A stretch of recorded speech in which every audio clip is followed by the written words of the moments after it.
Mini London McCluskieganj प्रकृति की गोद में बसा ड्रीम डेस्टिनेशन आपका कर रहा है इंतजार। आइए अपने यादगार लम्हों को बिताइए ड्रीम डेस्टिनेशन में। राजधानी रांची से महज 50 किलोमीटर दूर आपका अपना ड्रीम डेस्टिनेशन। कांग्रेस के नेता रणदीप सुरजेवाला की बीजेपी में सांसद और फिल्म अभिनेत्री हेमा मालिनी पर दिए गए बयान पर घमासान मचा हुआ है। रणदीप सुरजेवाला के इस बयान की शिकायत महिला आयोग तक पहुंच गई है। मथुरा से भारतीय जनता पार्टी की प्रत्याशी हेमा मालिनी पर दी गई विवादित टिप्पणी के बाद कांग्रेस सांसद रणदीप सुरजेवाला घिरते नजर आ रहे हैं। दरअसल कांग्रेस सांसद एक जनसभा को संबोधित कर रहे थे, जहां उन्होंने अभिनेत्री और भाजपा प्रत्याशी हेमा मालिनी को लेकर विवादित बयान दे दिया, जिसके बाद वे भारतीय जनता पार्टी के निशाने पर आ गए हैं। कांग्रेस सांसद सुरजेवाला पर बीजेपी नेताओं ने कड़ी प्रतिक्रिया दी है और उनसे माफी मांगने की बात तक कही है।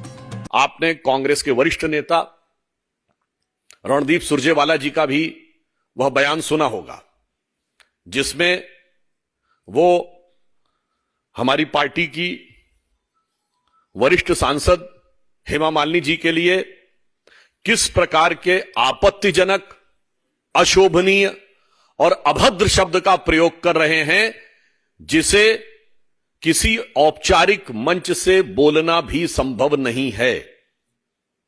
यह भारत की राजनीति में कांग्रेस पार्टी के द्वारा महिलाओं के प्रति अवमानना की एक नई निम्नता है। This is a new low to disrespect and demean the dignity of women in the Indian politics by the Congress Party। एक तरफ हमारे प्रधानमंत्री श्री नरेंद्र मोदी जी हैं, जिन्होंने महिला सम्मान को किस ऊंचाई तक पहुंचाया है कि भारत यदि चांद के अछूते कोने दक्षिणी ध्रुव को छूने वाला दुनिया का पहला देश बना, तो प्रधानमंत्री जी ने उस पॉइंट का नाम पॉइंट शिव शक्ति रखा। और आपको ध्यान हो, ये कहते समय उन्होंने कहा भी था कि इस अभियान में जो महिला वैज्ञानिकों ने योगदान दिया है, इसलिए हम शिव और शक्ति दोनों की आराधना कर रहे हैं। वो इस ऊंचाई तक ले जाते हैं महिलाओं के सम्मान को, और कांग्रेस इस निम्नता तक ली जाती है जिसे प्रेस कॉन्फ्रेंस में औपचारिक रूप से बोलना भी उचित नहीं होता है। कांग्रेस ने जाहिर कर दिया है कि वो कितनी महिला विरोधी है। इतने अपमानजनक बयान जो दिए गए हैं रणदीप सुरजेवाला जी की तरफ से, जो इतने सीनियर लीडर हैं, शायद उन्होंने प्रियंका गांधी जी की बात ठीक से सुनी नहीं या समझी नहीं। लड़की हूं, लड़ सकती हूं।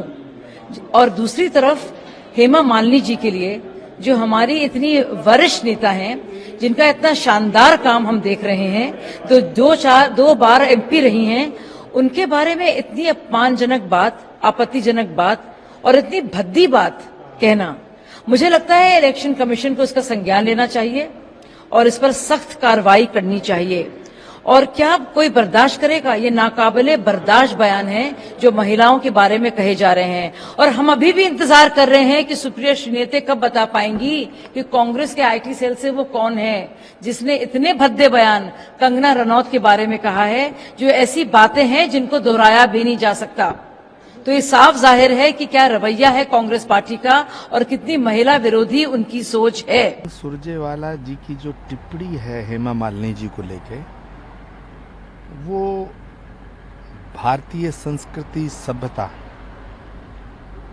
का अपमान है, समस्त नारी जाति का अपमान है। ये वो देश है जहां हमारे शास्त्र कहते हैं यत्र नार्यस्तु पूजन्ते रमन्ते तत्र देवता।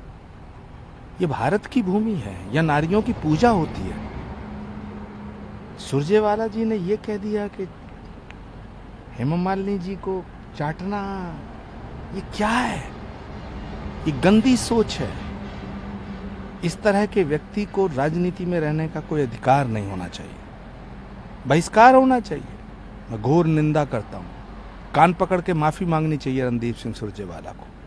रणदीप सिंह सुरजेवाला एक अच्छे परिवार से आते हैं, लेकिन मुझे लगता है राहुल गांधी जी की संगत ने उन्हें भी नारी विरोधी बना दिया है। ये लोग वो लोग हैं जो नारियों को भोग की वस्तु समझते हैं।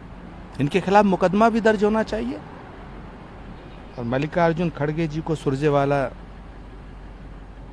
रणदीप सुरजेवाला को पार्टी से बर्खास्त करना चाहिए। जब आदमी बिल्कुल बदहवास हो जाता है हौसला खो जाता है, डूबने लगता है, तब वो इसी प्रकार की बातें करता है। और इनको शर्म आनी चाहिए। कांग्रेस के बड़े नेताओं को इसका संज्ञान लेना चाहिए। रणदीप सुरजेवाला के इस विवादित बयान की आग राष्ट्रीय महिला आयोग तक भी पहुंच गई है और उन्होंने चुनाव आयोग को चिट्ठी लिख उनके खिलाफ कड़ी कार्रवाई की मांग की है। वही हरियाणा की महिला आयोग के अध्यक्ष रेणु भाटिया का भी प्रतिक्रिया इस पे आया है। उन्होंने कहा है, मुझे पहले लगता था कि वे बहुत ही सुलझे व्यक्ति हैं, लेकिन आज ये साबित हो गया कि सभी कांग्रेस के नेता एक जैसे ही हैं। सुरजेवाला जी ने जो अभद्र टिप्पणी की है, ये बहुत शर्मसार है। मेरी नजर में वो एक बहुत सभ्य और सुलझे हुए कांग्रेस के प्रवक्ता थे, लेकिन आज उन्होंने साबित कर दिया कि कांग्रेस का हर वक्ता इसी तरह की भाषा बोलता है। पिछले दिनों में उन्हीं के साथी ने कंगना रनौत जी पर अभद्र टिप्पणी की, जो कि एक बहुत अच्छी अभिनेत्री हैं, देश का नाम रोशन करती हैं।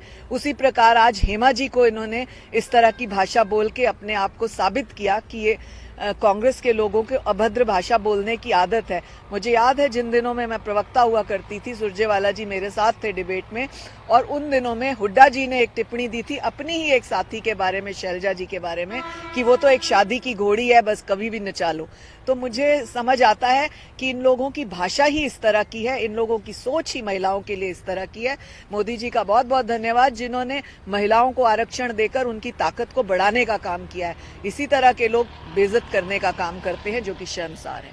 वही रणदीप सुरजेवाला ने अपनी सफाई देते हुए सोशल मीडिया प्लेटफॉर्म पर लिखा है, बीजेपी की आईटी सेल को काट छाट कर, तोड़ मरोड़ कर फर्जी झूठे बातें फैलाने की आदत बन गई है, ताकि वे हर रोज मोदी सरकार की युवा विरोधी, किसान विरोधी, गरीब विरोधी नीतियों, विफलताओं और भारत के संविधान को खत्म करने की साजिश से देश का ध्यान भटका सके। रणदीप सुरजेवाला पर बोलते हुए हेमा मालिनी का भी बयान सामने आया है, जिसमें उन्होंने इसका खंडन किया है।